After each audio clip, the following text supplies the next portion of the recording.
Welcome back. Lisa Briggs from the Bruce Company is here answering your plant and garden questions. The number to call, 270-9933. Hi, Lisa. How are you? I'm good. How are you? Good. Trying to stay warm. Yeah, it is pretty chilly out there, isn't it? That's the understatement. Let's go to the phones. We will start with Carolyn from Fitchburg. Hi, Carolyn. What's your question? Hi. I have a jasmine.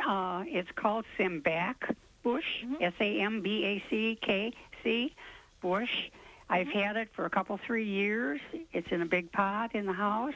And all of a sudden now it's starting to shed its leaves and dying. What am I doing wrong? Well, let's see. It might need a repotting for sure if you've had it 3 years and it's been in the same pot. Okay. So a lot of times when a plant's been in a pot that long, sort of the soil starts to get compacted. And although I wouldn't normally say to repot now, it might be a case in which you should do that.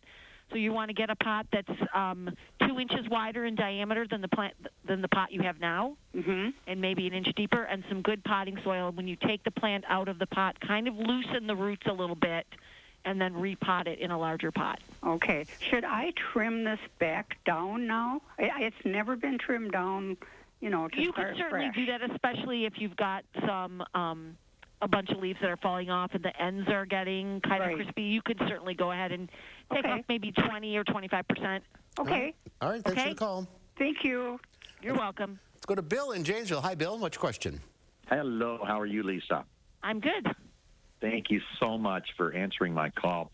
We have a few house plants around the house, and, it's winter, no windows are open.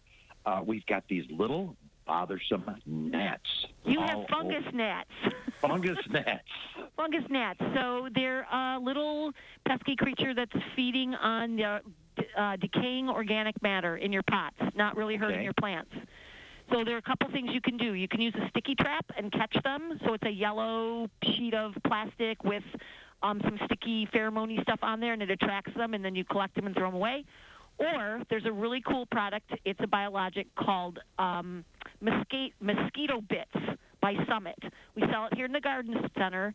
It's non-toxic, it's safe, and what it does is it kills larvae. So you sprinkle it on the top of the pots, water it in, and it lasts about 3 weeks, and it will kill the larvae as they hatch. Awesome. Thank you so much. No problem with pets or anything like that. Completely safe. All right. Good. All right. Well, thank you so much. I really appreciate it. Thanks for calling. No problem. Let's go to Shirley in Janesville. Hi, Shirley. Hello. Hi. What's your question? Well, I have a hibiscus plant that I had outside last summer, and then I kind of let it die back. I brought it in the house about a couple weeks ago, and now it's starting to grow.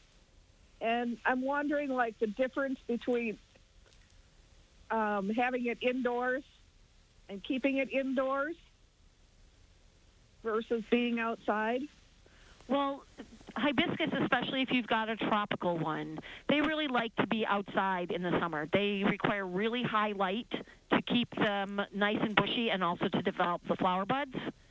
So it's good that you have it outside during the summer, and you should definitely do that in a full sun location.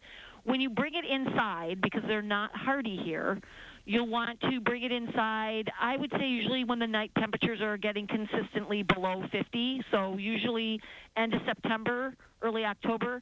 You want to treat them for pests before you bring it in because they're pretty prone to aphid development. And then just put it in the most bright place that you have in your house. You're probably going to get some leaves that are going to fall off and some yellowing and that kind of thing, but just stick with it.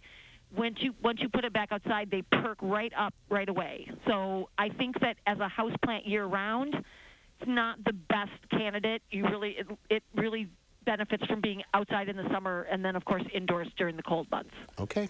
All right. Thank you for the call. Thank you all for calling. We're out of time. Thank you, Lisa. You're welcome. Stay warm. You too. All right, we will.